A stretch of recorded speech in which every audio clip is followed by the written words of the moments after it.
Hello guys, welcome back to our channel village Vakil వాసిని. మీరు కనుక మన ఛానల్ మొట్టమొదటిసారిగా చూస్తున్నట్లయితే వీడియోకి లైక్ చేసి ఛానల్ సబ్స్క్రైబ్ చేసుకోండి. సో ఈరోజు వీడియోలో నన్ను రెగ్యులర్గా ఈ మధ్య వచ్చిన కొన్ని కామెంట్స్ చూసినప్పుడు మనం ఆల్ ఇండియా బార్ ఎగ్జామినేషన్ రాయడానికి వెళ్ళేటప్పుడు ఏదైనా డ్రెస్ కోడ్ ఉందా, యూనిఫామ్ వేసుకెళ్ళాలా అని చెప్పి కొంతమంది అడిగారు. నేను అడిగిన ఇద్దరు ముగ్గురికి కామెంట్స్లోనే రిప్లై పెట్టాను, బట్ చాలామంది ఇంకా అడుగుతూ ఉన్నారు. ఓకే, ఇది ఒకసారి అందరికి ఒకటేసారి చెప్పాలి అని చెప్పి నేను నిర్ణయించుకున్నాను. ఆల్రెడీ ప్రీవియస్ వీడియోస్లో ఎక్కడో దీని గురించి ఒక మాట చెప్పున్నాను నాకు గుర్తున్నంత వరకు, బట్ అవి వాళ్ళకి కనిపించదు కదా, కాబట్టి ఒకసారి అందరికి ఒకటే వీడియోతో దాని గురించి ఒక క్లారిటీ. అట్లానే ఇంకొంతమంది బుక్స్ ఎలా చెక్ చేస్తారు ఎగ్జామినేషన్ సెంటర్లో అని కూడా అడుగుతున్నారు. యాక్చువల్గా ఎలా చెక్ చేస్తారు whole process from home to examination hall సంబంధించి నేను వీడియో చేసి అది ఒకసారి డిస్క్రిప్షన్లో లింక్ ఇస్తా. కానీ ఈ పెన్సిల్కి సంబంధించిన అండర్లైన్స్ ఆస్పెక్ట్ మీద ఇంకొంచెం క్లారిటీగా ఎలా చూపిస్తారనేది ఈ రెండు విషయాలను ఒకసారి ఈ వీడియోలో క్లారిటీగా పెడదాము అని చెప్పేసి ఈరోజు ఈ వీడియో తీస్తున్నాను. సో ఫస్ట్ విషయం యూనిఫామ్ సంగతికి వస్తే, మనకి యూనిఫామ్ అనేది అక్కడ ఇప్పుడు ఒక మ్యాండేటరీ లాగా ఈ డ్రెస్ కోడ్ అనేది అయితే ఏదీ లేదు. అంటే మనం నార్మల్గా ఇప్పుడు లా స్టూడెంట్స్ అంటే ఎట్లా వెళ్తాము, వైట్ అండ్ బ్లాక్ ప్రిఫర్ చేస్తాము, బ్లేజర్ అనేది కోట్ ప్రిఫర్ చేస్తాం. సో ఈ ఎగ్జామ్ అనేది ఏంటంటే ఒక డ్రెస్ కోడ్ అనేది అయితే ఏదీ లేదు. బట్ ఒకవేళ మీరు కొంచెం ఫార్మల్గా అలా వెళ్ళాలనుకుంటే, నార్మల్గా అమ్మాయిలు అయితే white top, black legging, black చున్నీ అట్లా ఒక యూనిఫామ్లో వెళ్ళండి. అబ్బాయిలు కూడా అట్లానే వెళ్ళండి, లేదంటే కొంచెం ఫార్మల్గా వేసుకెళ్ళండి. ఇప్పుడు ఎందుకంటే మనకి ఈ ప్రొఫెషనల్కి సంబంధించి కానివ్వండి, ఏదైనా ఎక్కడైనా కొంచెం డ్రెస్ ఎలా ఉండాలి అంటే కొంచెం ఫార్మల్గా ఉండాలి. ఫార్మల్గా అంటే టైట్ జీన్స్ కానివ్వండి, సో అలాంటి జీన్స్ ఎలా ఉండదు కదా. సో గర్ల్స్కి అయితే అసలు నేను ప్రిఫర్ చేయను. ఫస్ట్ ఆఫ్ ఆల్ ప్రిఫర్ చేసేదానికన్నా అది జనరల్గా ఎక్కడైనా సరే జీన్స్ కానివ్వండి, కొన్ని డ్రెస్సెస్ కానీ ప్రొహిబిటెడ్ ఉంటాయి. మనం ఎక్కడ రూల్స్లో కొన్ని చూసినట్లయితే డ్రెస్ గురించి అట్లా ఉంటుంది. సో అయితే ఏ గొడవ లేకుండా మన లా యూనిఫామ్లో వెళ్ళి రాయండి, లేదంటే ఫార్మల్స్లో వెళ్ళండి. నేను ఇంకొకటి మీకు ఇవ్వాల్సిన అడ్వైజ్ ఏమనుకుంటున్నానంటే, ఇప్పుడు కొంచెం డ్రెస్ మనకి అన్కంఫర్టబుల్గా ఉన్నప్పుడు ఎలా అనిపిస్తుందంటే ఎగ్జామ్లో ఇబ్బంది పడతారు. ఇవన్నీ ఇంత ప్రాక్టికల్గా చెప్పాలా అంటే ఎవ్రీథింగ్ ఈజ్ మ్యాటర్స్. ఇప్పుడు మనకి సబ్జెక్ట్తో పాటు రాసే విధానంతో పాటు మనకి కొంచెం కంఫర్ట్గా ఉండాలి, అట్లనే ఎలాంటి ఇబ్బంది లేకుండా నీట్గా ఎగ్జామ్ రాసుకోవాలి అంటే కొంచెం టైట్గా ఉన్న డ్రెస్సెస్ కానివ్వండి, అమ్మాయిలకి ఇబ్బంది పెట్టే డ్రెస్సెస్ కానివ్వండి అవాయిడ్ చేయండి. ఒకవేళ చున్నీ వేర్ చేసే వాళ్ళైతే కనుక డెఫినెట్గా దానికి పిన్స్ ఆ రోజుకి మాత్రం పెట్టుకోండి, లేదంటే ఇట్లా ముందుకి ఇలా వేసుకోవడం కానీ. సో ఇవన్నీ నేను ఎందుకు చెప్తున్నానంటే డ్రెస్ కోడ్కి సంబంధించి కూడా చాలామంది అడుగుతున్నారు కదా. సో ఈ అడ్వైస్ కూడా నా తరపున, ఇలాంటివన్నీ ఏంటబ్బా ఇవి కూడా అనిపించినా కూడా మీకేంటంటే చాలా యూస్ఫుల్ అయ్యే విషయాలు మాత్రమే నేను చెప్తాను. కాబట్టి డ్రెస్ అనేది కంపల్సరీగా మీరు మీ కంఫర్ట్గా ఉండేది, అబ్బాయిలైనా అమ్మాయిలైనా డ్రెస్ అనేది మీ కంఫర్ట్కి తగ్గట్టుగా వేసుకుని వెళ్ళండి. There is no proper dress code మనకి మెన్షన్ అయితే చేయలేదు రూల్స్లో ఎక్కడ కూడా డ్రెస్ ఇది వేసుకురావాలి ఎగ్జామినేషన్ హాల్కి అని లేదు. బట్ వేరే మీరు ఎక్కడ తీసుకున్నా సరే మనకు అక్కడ ఉండేది ఏంటంటే ఫార్మల్ డ్రెస్ మాత్రమే వేసుకోవాలన్నట్లుగా ఎక్కడైనా ఉంటుంది. బట్ అక్కడ ఏబీ హాల్ దగ్గర అయితే ఎలాంటి రెస్ట్రిక్షన్స్ ఎవరిని ఆపడాలి కానీ ఏమీ చేయరు. బట్ మీరు ఫార్మల్ డ్రెస్ అనేది ప్రిఫర్ చేయండి. సో ఇది మీకు డ్రెస్ గురించి.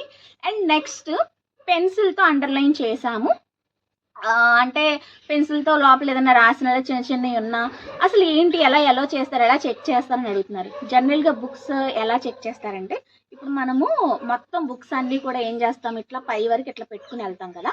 వాళ్ళు జస్ట్ అలా పెట్టి ఇదిగోండి ఇలా అంటారు, ఇలా అంటారు. పెన్తో ఎక్కువ అండర్లైన్స్ అట్లా ఏం కనిపిస్తుంది అన్నప్పుడు ఏవో కొన్ని కనిపిస్తే అవకాశం ఉంటుంది. లైట్గా అక్కడక్కడ ఏమన్నా ఉన్నా అంత డీప్గా చూడరు, ఎందుకంటే వాళ్ళకి అంత బాగా తెలియదు అనమాట. ఇంకా అందులో ఎక్స్ట్రాగా ఏమైనా ఉన్నాయని చూస్తారా, లేకపోతే వాళ్ళకి ఇంకేదైనా గైడ్ లైన్స్ ఉంటాయో ఇలా చెక్ చేయాలి, ఈ ఎగ్జామ్ పర్పస్ ఇది, దీని మెయిన్ ఇది అని వాళ్ళకి ఏదైనా చెప్తే చెక్ చేస్తారు. చాలా ఎగ్జామినేషన్ సెంటర్స్లో, స్కూల్స్లో, కాలేజెస్లో ఐడియా లేదనమాట చాలామందికి అసలు ఈ ఎగ్జామ్ మీద. కాబట్టి వాళ్ళు ఇలా చెక్ చేసి వదిలేస్తారు. ఇంకా ఎవరైనా కొంతమంది ఏంటంటే మనం వెళ్తున్నామంటే దీని గురించి తెలుసుకుని రావాలనుకున్నప్పుడు వాళ్ళు ఎక్కువగా చెక్ చేసే అవకాశం ఉంటుంది. నేను మీకు ప్రీవియస్ వీడియోస్లో కూడా చెప్పా, అండర్లైన్స్ అవన్నీ పిచ్చిగా ఓకే చెయ్యొద్దు. అట్లనే ఇంకా మీరు దీని మీద ఇష్టంగా అంటే పక్కన ఏదైనా రాయడాలు కానివ్వండి, కేసెస్ రాయడాలు కానివ్వండి, ఇలాంటివి ఏం చెయ్యొద్దు అని నేను చెప్పాను. ఒకటి అట్లా ఏమన్నా ఉంటే అంతగా కనిపించవు, కానీ మీరు కొంచెం ఎక్కువగా చేసినప్పుడు మాల్ ప్రాక్టీస్ కిందకే వస్తుంది అది. ఎందుకంటే కేస్లెస్ అవన్నీ కూడా మనకి ఎలో లేదనమాట, అట్లా రాసుకునేది కానీ తీసుకెళ్లేది కానీ. కానీ ప్రింట్అవుట్స్ ఎలా ఉంది, ఆ ప్రింట్అవుట్స్లో ఏముందనే మ్యాటర్ వాళ్ళు చెక్ చేస్తారా? చెయ్యరు. సో ఇట్లాంటివన్నీ చాలా లుసుగులు అవన్నీ ఉంటాయి. నేను మీకు చెప్పేది ఏంటంటే ఎంతవరకు వ్యాలిడో అంతవరకు వ్యాలిడ్గానే వెళ్ళి రాయండి. ఎందుకంటే ఇదేదో పోనీ మనకి ఎక్కువ మార్క్స్ వచ్చేస్తే రేపు పొద్దున్న ఏదో మనకి ఇదవుతుంది, లేకపోతే ఏదో పోస్టింగ్ ఉంటుంది, అట్లా ఏం లేదు కదా. 45 మార్కులు వస్తే అందరం పాస్ అయిపోతాం, 44 వస్తే ఫెయిలే. అట్లా 40, 45 ఎస్సీ ఎస్టీ ఓసీ అలా ఉంటుంది కదా. కాబట్టి మనకి పాస్ మార్క్స్ చాలు. కొంచెం కేసెస్ రాసుకుని వెళ్దాం బుక్లో, ఏం చూస్తారా ఏంటి ఇట్లాంటివి చెయ్యొద్దు. చూస్తారా ఏంటి అంటే ఏమో మన అదృష్టం బాగోకపోతే అరటిపండు తిన్న పొన్నెరిగిద్ది అంటారు కదా, అట్లా ఇట్లాంటివన్నీ కూడా వద్దు. సో మీకు నేను ఎప్పుడు కూడా బెస్ట్ అడ్వైజ్ ఇస్తే ఇస్తాను కాబట్టి ఈరోజు కూడా మీకు నేను బెస్ట్ అడ్వైజే ఇస్తున్నాను. కాబట్టి యూనిఫామ్ అది.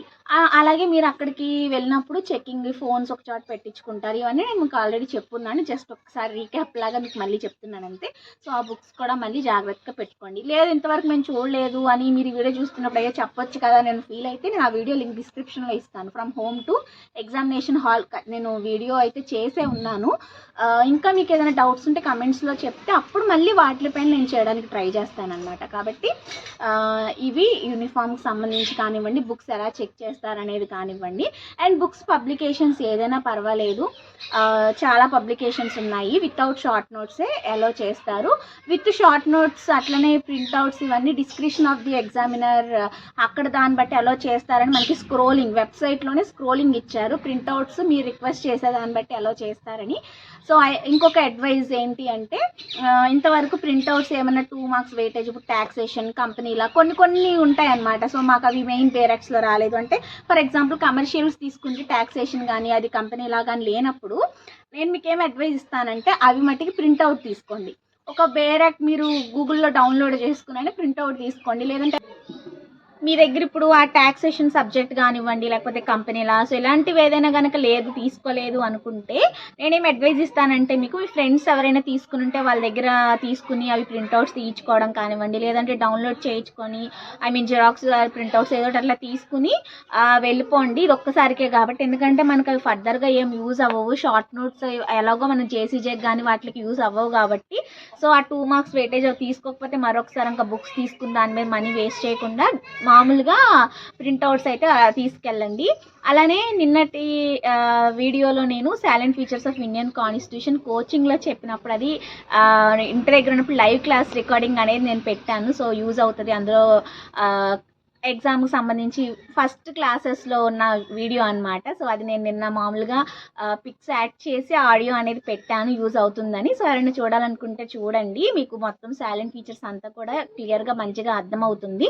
సో ఇంకా మీకు ఏమైనా డౌట్స్ ఉంటే కమెంట్స్లో షేర్ చేయండి, నేను డెఫినెట్గా వాటిపైన వీడియోస్ చేస్తాను. ఒక్కరి కామెంట్ అయినా నాకు మ్యాటర్సే అనమాట, ఎందుకంటే మీ డౌట్స్ తీర్చడానికి ఈ ఛానల్ ఉంది కాబట్టి. సో వీడియో అయితే లైక్ చేసేయండి. వీడియో నచ్చితే like, share, comment and subscribe to Village Vakeel Vasu YouTube channel. మరొక వీడియోతో మళ్ళీ కలుసుకుందాం. Until then keep watching. Bye by.